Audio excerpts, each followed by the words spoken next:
안녕하세요. 만나서 반갑습니다. 역사교실 강사 김영준입니다. 강감찬 관악 종합사회복지회관 어르신 여러분, 그동안 잘 지내셨는지요? 자, 오늘 이 시간에도 여러분들의 무념을 달래드리고자 또 특강을 하나 준비를 했습니다. 자, 오늘 특강은 무엇이냐? 조선시대의 풍속화로 본 조선시대 사람들의 생활의 모습이에요. 일명, 체험, 삶의 현장이 되겠죠. 자, 풍속화 하면은 다들 아시는 게 크게 두 명이잖아요. 하나가 누굽니까? 그 유명한 김홍도. 그리고 또 하나가 더 있어요. 그게 누굽니까? 바로 신윤복. 김홍도와 신윤복 두 사람이 가장 유명한데, 이 두 사람이 그린 대표적인 풍속화 한 장씩을 가지고 와가지고 오늘 한번 같이 다루도록 하겠습니다.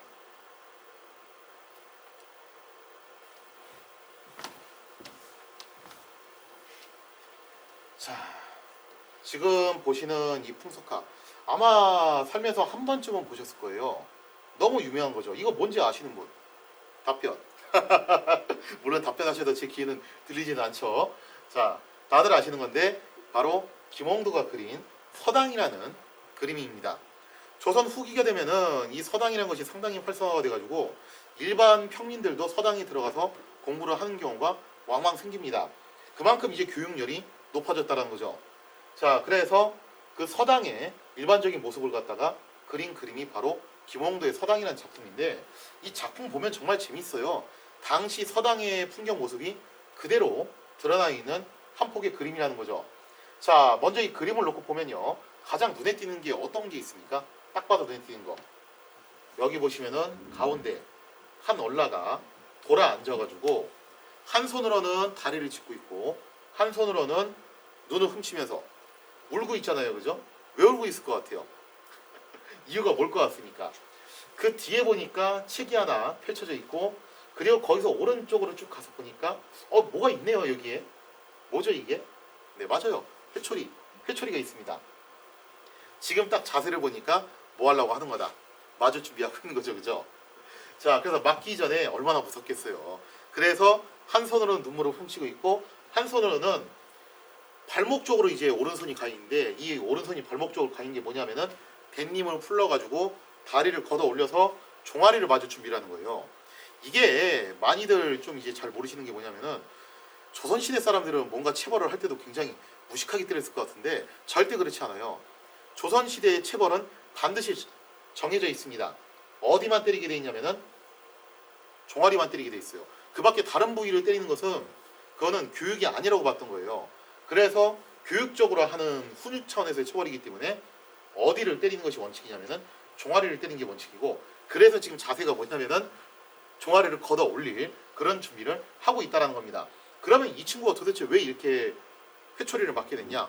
이유는 이겁니다. 자, 조선시대의 교육 방식은요, 이랬어요. 암기식 교육 방식을 굉장히 많이 썼어요. 근데 그 암기식 교육 방식이 장점이 있고 단점이 있죠. 조선시대는 왜 암기식을 많이 썼냐면, 이유는 이렇습니다. 조선시대의 책이라는 게 상당히 귀하잖아요. 따지고 보면은. 더군다나 필기도구도 상당히 귀해요. 지금은 노트하고 펜을 원체 쉽게 구하니까 이게 귀하다는 생각을 안 하지만, 이 시대에는 노트하고 펜을 구하기가 하늘의 별따기예요. 그래서 지금처럼 뭘 적어가면서 외우는 것이 상당히 힘들어요. 노트 필기를 해놓고서 어디다 이제 딱 갖다 놨다가 필요할 때 찾아서 쓴다. 아니면 뭐 지금처럼 스마트폰을 딱 꺼내가지고 검색을 한다. 그게 뭐 가능하겠냐 이거죠, 이 시대에. 그런 게 안 되잖아요. 그죠? 자, 그래서 어떻게 하냐면, 일단 책을 받으면, 책도 굉장히 귀하기 때문에 책을 받으면 책에 있는 내용을 드립다 외우는 겁니다. 일단 싹 다 외워서 내 머릿속에 다 집어넣고 나서 시작을 하는 거예요. 그래서 암기 교육이 상당히 많이 발달을 했는데, 자, 그러면은 잘 외웠는지 안 외웠는지 테스트를 해봐야 되겠죠. 그래서 전날 배운 거를 다음날 훈장님이 딱 오시면은 어떻게 합니까? 이게 학교 다닐 때 한 번쯤 해봤을 거예요. 야, 다들 책 덮고 개똥이 일어나서 어제 배운 거 한번 읊어봐봐 하고 나서 쭉 읊는데, 여기서 만약에 제대로 못했다, 그럼 어떻게 되는 겁니까? 그때는 맨면을 맞는 거죠. 그래서 지금 이 장면이 그 장면입니다.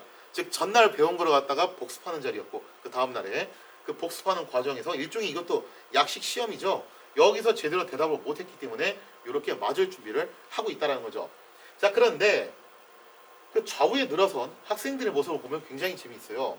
이 학생들의 모습을 보면은 여기에 댕기머리를 한 사람도 있고 여기에 갓을 쓰는 사람도 있어요. 자, 여기서 이제 중요하게 알아두셔야 될 게 뭐냐면은 일단 댕기머리. 원래 조선시대 남자들은 댕기머리를 하고 다닙니다. 그러다가 결혼을 하면은 상투를 틀어요. 그래서 상투는 아무나 트는 게 아니라 결혼을 한 사람이 트는 거예요. 즉 쉽게 말해서 12살짜리 얼라라 하더라도 결혼을 했다. 굉장히 일찌감치. 그러면 상투를 트는 겁니다. 그리고 40살이라 하더라도 결혼을 못했다. 그러면은 댕기머리를 해야 돼요. 헤어스타일이 바로 그 차이예요. 상투 튼 사람은 기혼, 상투를 안 틀고 댕기머리 했으면은 미혼. 근데 여기는 이 분은 상투를 틀었죠. 이 사람은 결혼한 거예요. 거기다 머리다 뭐까지 썼냐면은 갓까지 썼어요. 그러면은 단순히 기혼한 정도가 아니라 이 사람은 뭐다? 바로 양반이라는 걸 알 수 있습니다. 자, 그러면 여기서 보면은 연령대도 상당히 다양하고 신분도 상당히 다양하고 여러 종류의 사람들이 한데 어우러져 가지고 공부를 했구나라는 것을 알 수가 있습니다. 다만 여기 올 정도의 양반이면 아마 엄청나게 금수저신 분은 아닐 거예요. 이게 그냥 그 지역에서 양반이긴 한데 뭐 엄청 잘 사는 집은 아니고 뭐 그럭저럭 이제 먹고 사는 그런 수준. 그런 사람들이 이제 와가지고 일반 평민들하고 같이 공부를 하는 경우도 종종 있었죠. 아, 그리고 이제 여기는 표정들을 보면요, 두 명이 이 친구가 지금 혼나서 맞을 준비하고 있는 표정이잖아요. 근데 여기 좌우에 늘어선 사람들 표정을 보면은 별로 그렇게 공포스러운 분위기가 나오진 않아요. 오히려 웃고 있다는 거죠. 특히 이쪽에 있는 친구는 아예 그냥 대놓고 웃고 있습니다. 이러고서 뭐라고 말을 하고 있는 그런 분위기인데 딱 보니까 학교 다닐 때 왜 그런 거 있잖아요. 야, 쟤 또 걸렸어. 쟤 또 왔나 봐. 뭔가 그런 분위기가 조선시대에도 있었다라는 겁니다. 역시 사람 사는 데는 옛날이나 지금이나 비슷한 분위기가 나오는 것 같아요. 자, 이렇게 해서 김홍도의 서당 그림을 짤막하게 소개를 해드렸습니다.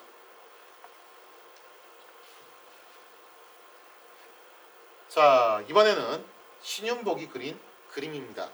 신윤복, 이 신윤복이라는 화가가 그린 그림들은 뭔가 좀 이제 성적으로 상당히 노골적인 그림들이 많아요. 그래서 이것 때문에 신윤복에 대해서 여러 가지 뭐 이설들이 있었어요. 신윤복이 그래도 명색이 양반이라는 사람이 저런 그림을 그리는 것이 너무 외설적이지 않냐. 그래서 혹시 신윤복이 남자가 아니라 여자가 아니냐. 뭐 그런 이제 후문도 있기는 있었죠. 자, 아무튼 신윤복의 그림은 그런 외설적인 모습들이 꽤 많이 적나라하게 드러난다고 볼 수 있겠습니다. 어떻게 보면 조선시대 양반들이 점잖 떨면서 감추고 싶어 했던 것들을 그냥 가감없이 그림으로 표현을 했다라고 볼 수가 있겠죠. 자, 신윤복의 그림 중에서도 굉장히 유명한 그림인데 교과서에서도 종종 실리는 그림이에요. 이게 바로 조선의 4대 명절 중 하나였던 단오날의 풍경을 그린 그림입니다. 조선시대 이제 4대 명절이라고 하면은 설날, 정월, 대보름, 그 다음에 단오, 그리고 추석, 이렇게 네 가지가 있죠. 지금 설날하고 한가위의 경우에는 굉장히 성대하게 치르고 있지만 단오하고 정월, 대보름은 지금 현재 와서는 많이 좀 잊혀진 풍습이 됐어요. 그냥 단오날이 되면은 그런가 보다, 뭐 정월, 대보름이 되면은 그냥 땅콩이나 좀 까먹고 그런가 보다 하는 정도로 끝냈죠. 하지만 조선시대에는 이 정월, 대보름, 단오도 상당히 커다란 명절이었다고 볼 수 있겠습니다. 그리고 이 4대 명절의 공통 코드가 뭐냐면은 일단 밤에 달 구경을 해야 돼요. 4대 명절의 정말 공통 코드인데, 단오도 똑같습니다. 단오도 이제 아무래도 이 단오날은 거의 한 양력으로 치면 6월달 가서 와요. 이게 올해 단오는 6월 25일이었거든요. 굉장히 더울 때죠 이제. 그러다 보니까 무더운 여름날, 슬슬 이제 여름이 이제 접어든 날 어떻게 하는 겁니까? 밤중에 시원한 계곡으로 가가지고 뭔가 좀 비슷한 분위기를 즐기는 것이 단오의 기본적인 풍습이죠. 이 단오날 하면 유명한 게 뭐냐면은 바로 여기에 있는 그네뛰기예요. 지금 여기 있는 한 안악이 그네를 띄려고 준비를 하고 있습니다. 그네뛰기인데 이 그네가 지금 놀이터에 있는 그네하고는 비교가 안 돼요. 정말 엄청난 높이까지 올라가는 형태였다는 겁니다. 그리고 이 계곡이라면 산속이잖아요, 그죠? 산에 설치된 그네를 밟고서 탄다면은 뭔가 상당히 스릴이 있겠죠, 그죠? 그래서 최대한 달에 가까운 지점까지, 가깝다고 해봤죠. 어차피 거기서 거기긴 한데 최대한 가까운 지점까지 그네를 밟고 올라가서 달을 구경한다. 뭐 그런 이제 개념이라고 볼 수가 있겠죠. 자, 그리고 또 이런 단오날 하면은 당연히 먹는 거 중요하죠. 그래서 잡곡밥을 이제 나눠서 먹는데 보면 여기 있는 이 안악이 머리에 뭔가를 잔뜩 이고 왔죠. 이게 뭐겠습니까? 바로 단오 음식이에요. 단오 음식을 가지고 와가지고 지금 여기 있는 안악들하고 같이 나눠 먹으려고 하는데, 여기서 이제 좀 거시기한 장면이 나오죠. 가만히 보면은 가슴 부분 여기를 완전히 드러내놓고 있어요. 아마 모르긴 해도 유부녀인 것 같아요. 유부녀인데 아기한테 이제 좀 젖을 물려야 되기 때문에, 자기들은 뭐 이제 밥을 먹는다고 치지만 그래야 되기 때문에 가슴을 또 이렇게 노출을 하고 있는 상태가 아닌가, 이렇게 유추를 해볼 수가 있습니다. 근데 이런 장면들을 신윤복이 정말 가감없이 그렸다라는 거예요. 일반 양반들이 봤을 때는 저거를 어떻게 또 우리가 생으로 다 보고 살아, 그런 것들을 갖다가 정말 가감없이 그린 그림이 신윤복 작품의 특징이라고 볼 수가 있겠죠. 자, 그 아래쪽으로 가면 더해요. 이 또 단어하면 유명한 게 뭐냐면은 청포물에 멱을 감는 거죠. 그래서 계곡에 가가지고 이렇게 목욕을 하는 것이 나름의 또 이제 단어의 묘미라고 할 수 있는데, 여기 보시면은 동네 안악들이 싹 모여서 이렇게 멱을 감고 있는데 거의 아랫돌이 하나만 더 걸치고서 몸 전체를 나치로 노출을 시키고 있어요. 또 굉장히 또 과감한 그림 화법이라는 거죠. 당시 양반들 입장에서는 대놓고 말하기 힘든 그런 것들을 하여튼 주저없이 이렇게 그렸던 것이 역시 신윤복의 그림의 특징이라고 볼 수 있습니다. 자, 그럼 여기서 이제 하이라이트가 이거예요. 진짜 하이라이트는 이건데, 자 보시면은 쭉 올라가가지고 이렇게 바위가 있죠, 그죠? 그리고 그 위에 보이시나요? 여기 뭐가 보이죠?